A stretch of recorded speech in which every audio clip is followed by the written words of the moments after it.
Hello everyone, welcome back. So students, today we will talk about the topic Human Genome Project.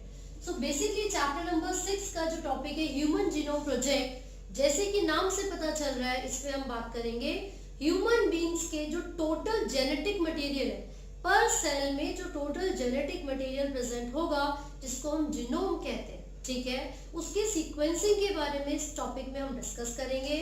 तो सबसे पहली चीज जो human genome project है ये 1990 में 1990 में स्टार्ट किया गया था। इसको एक मेगा प्रोजेक्ट कहा जाता है। क्या कहते हैं?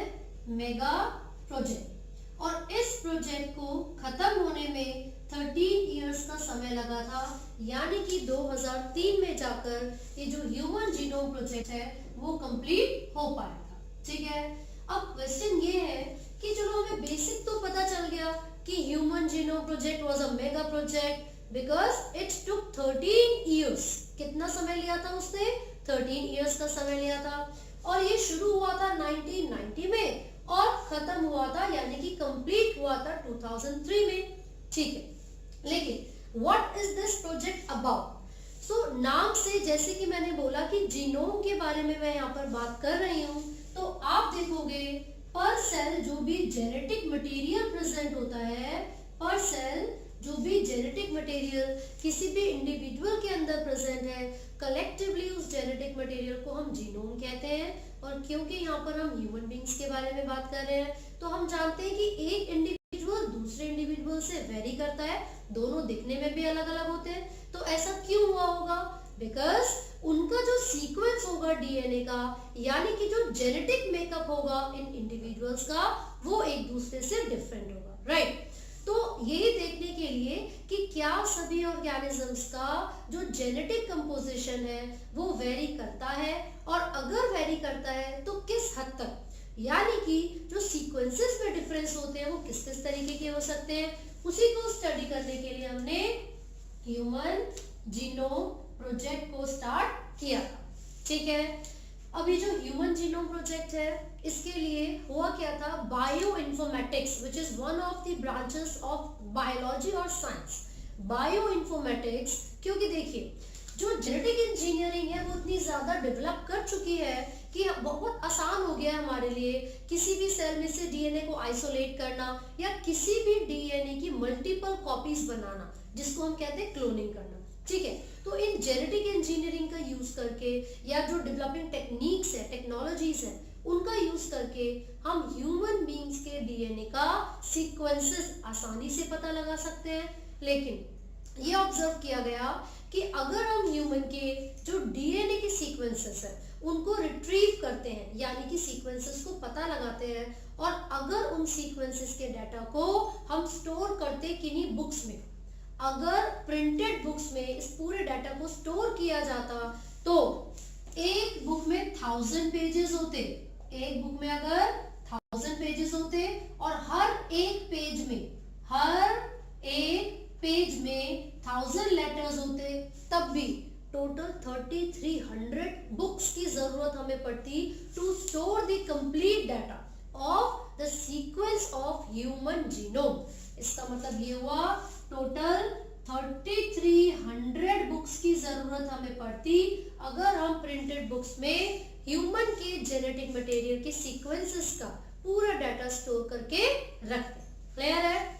इसीलिए इन सारी प्रॉब्लम्स को अवॉइड करने के लिए जो डेवलपिंग टेक्नोलॉजीज हैं जिससे हम डीएनए के सीक्वेंसेस को रिट्रीव कर सके, उनको एनालाइज कर सके, हमने एक ब्रांच के साथ डिस्कशन किया, डील किया। वो ब्रांच कौन सी थी? Bio informatics. Bio informatics.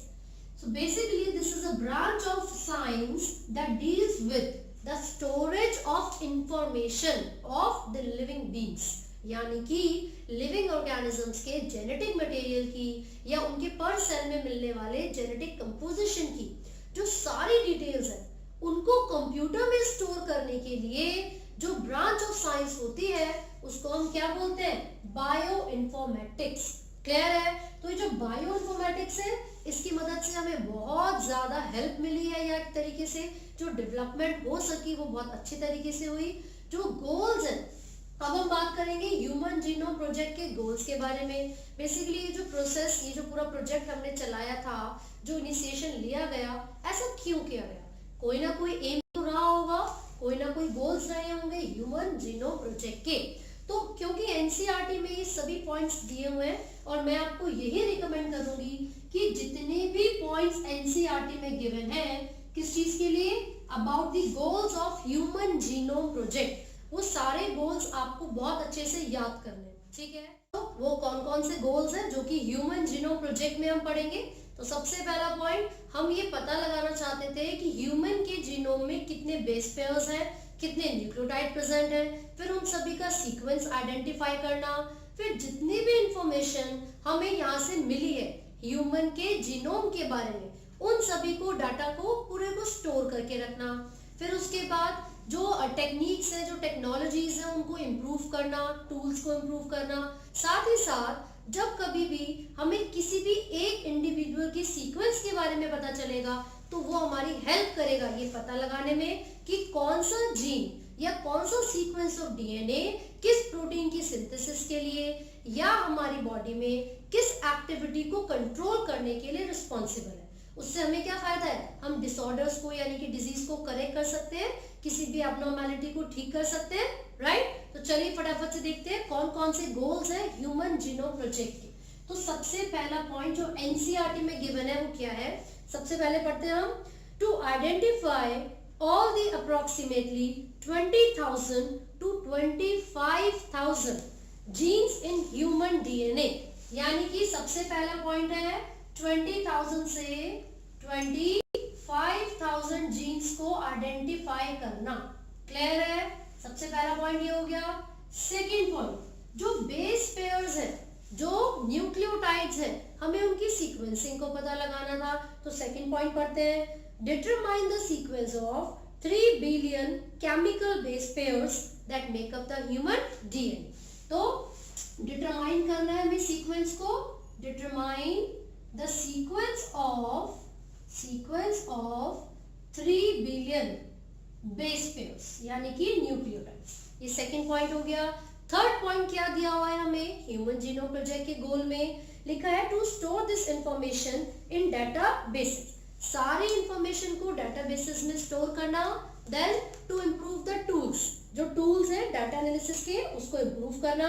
तो लिख लेते हैं, थर्ड पॉइंट हो गया, store the information in databases। तो databases क्या है, these are the, basically आप ये बात जब बायोइन्फॉर्मेटिक्स पढ़ते हैं तब हम इसके बारे में डिस्कशन करते हैं।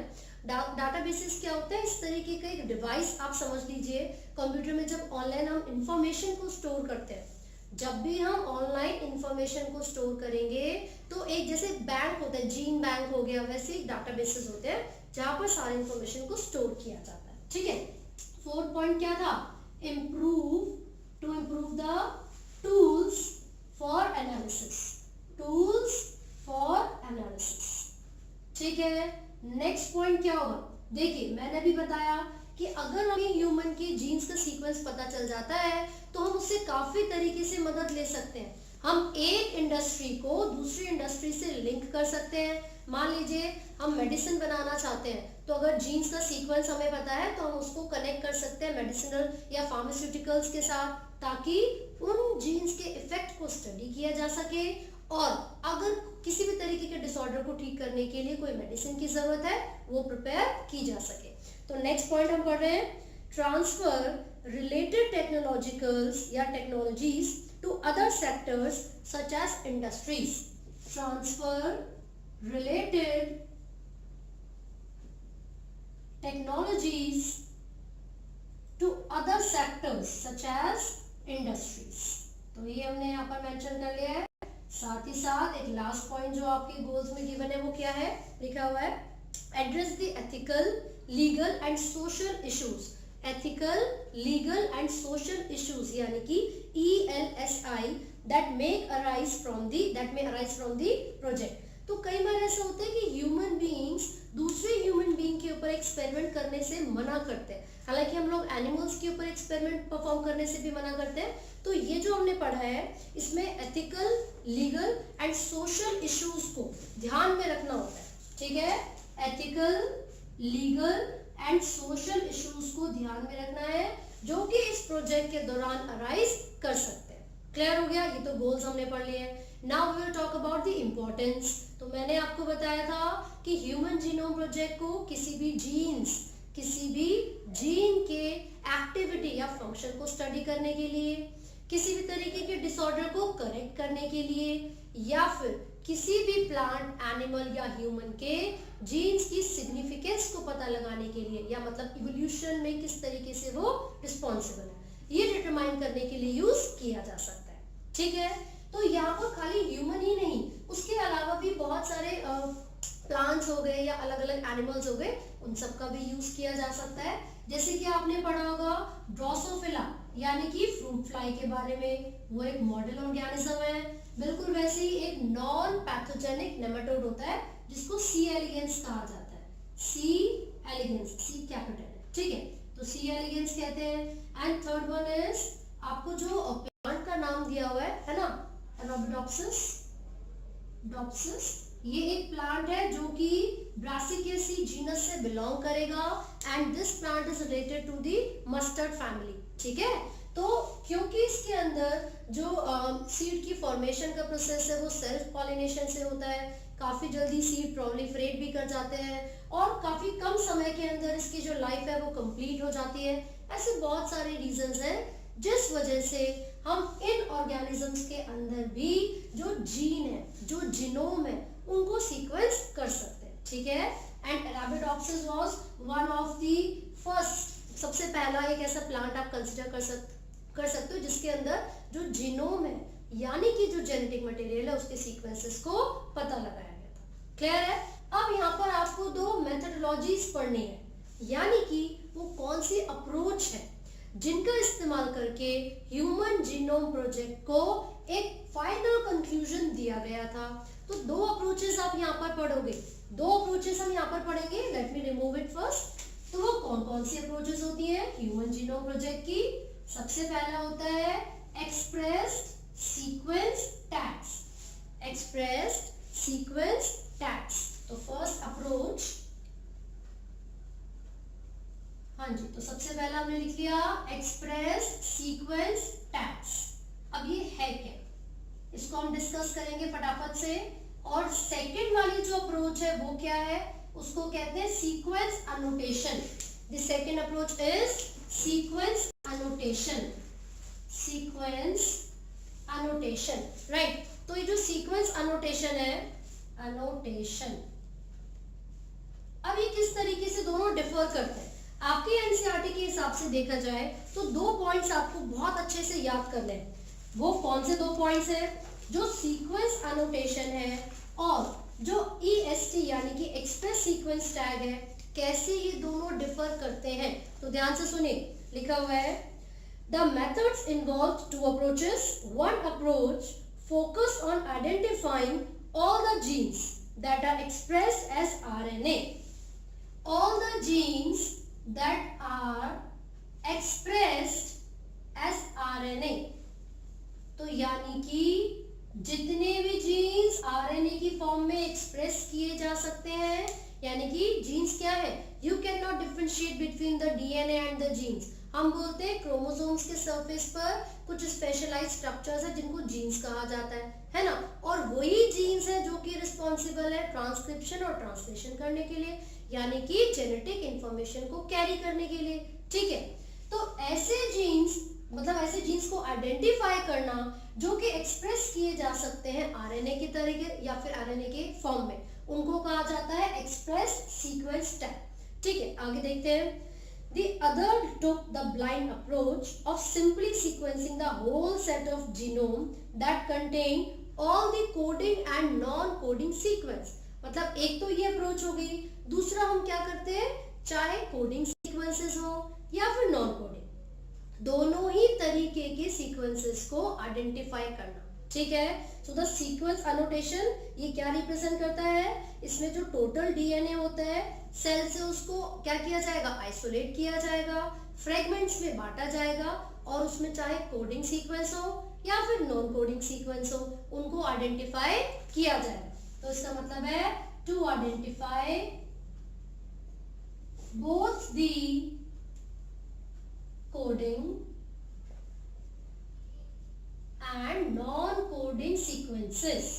ये हम कैसे करेंगे, सबसे पहले हम डीएनए को आइसोलेट करेंगे सेल में से, फिर उसको फ्रेगमेंट्स में बांटेंगे and then these fragments will be observed, किस चीज के लिए, सीक्वेंसेस को पता लगाने के लिए।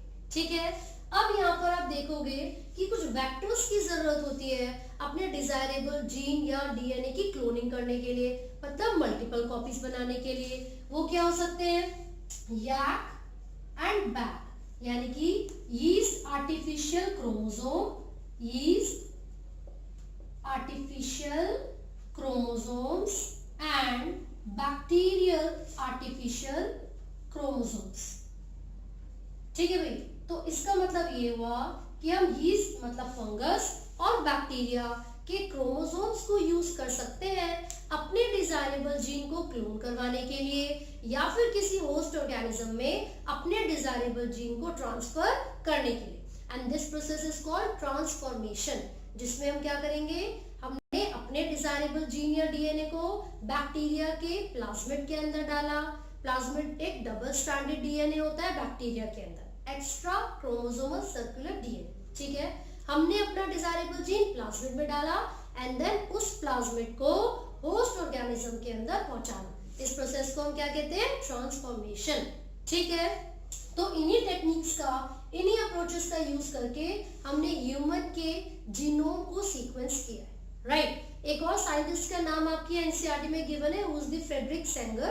तो जो फ्रेडरिक सेंगर है उन्होंने भी बायोइन्फॉर्मेटिक्स में अपना बहुत ज्यादा इंपॉर्टेंट रोल दिखाया था। जितनी भी इंफॉर्मेशन थी उन सबको स्टोर किया गया था। साथ ही साथ आपके एनसीईआरटी में गिवन है कि जो सीक्वेंसेस थी क्रोमोसोम नंबर 1 के, वो मई 2006 में ही कंप्लीट की गई है।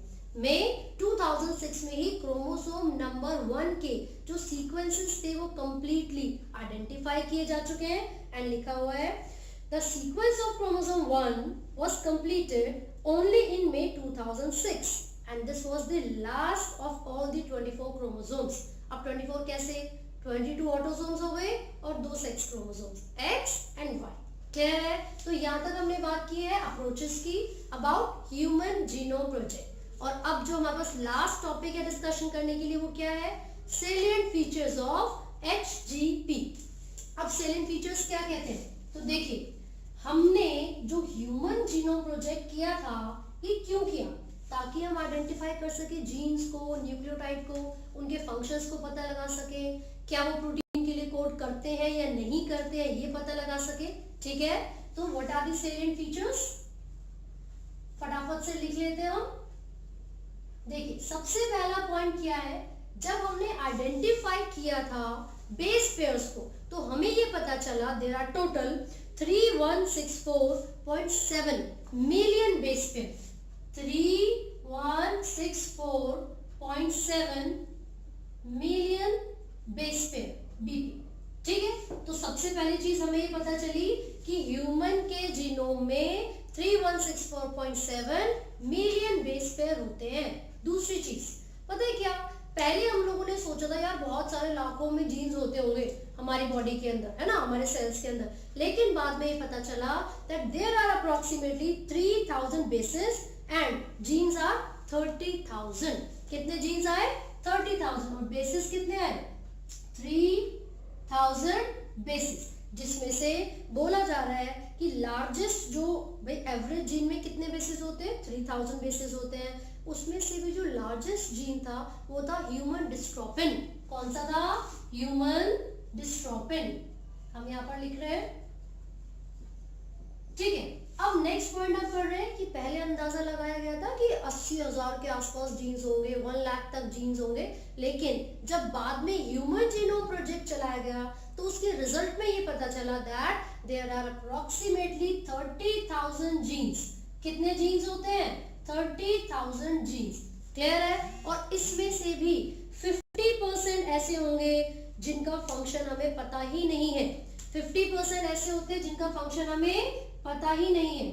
50% जीन्स के फंक्शन कैसे हैं? अननोन फंक्शंस हैं, फंक्शंस अननोन है, ठीक है। इसमें से भी लेस देन 2%, मात्र 2% से भी कम कोड करते हैं प्रोटीन के लिए। 2% से भी कम ऐसे हैं जो कि प्रोटीन के लिए कोड करेंगे। क्लियर है? अब आप देखोगे मैंने बोला था हर एक जीन में 3000 बेस पेयर हो सकते हैं, राइट। जब हम क्रोमोसोम्स के बारे में बात करेंगे ना, तो एक लाइन आपकी बुक में गिवन है, chromosome 1 has most jeans.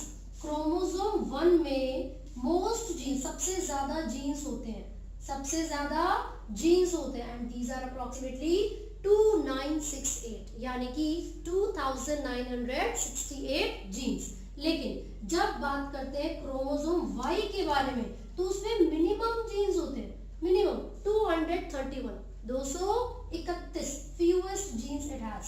Clear है? अगला पॉइंट इन्होंने बताया हुआ है SNP, यानी कि सिंगल न्यूक्लियोटाइड पॉलीमॉर्फिज्म के बारे में। Now what is SNP?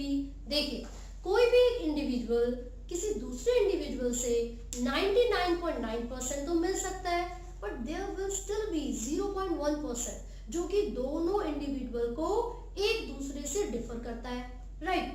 तो हो सकता है कि उनके एक सिंगल बेस पेयर में ही क्या हो, वेरिएशंस हो, चेंजेस हो, ठीक है।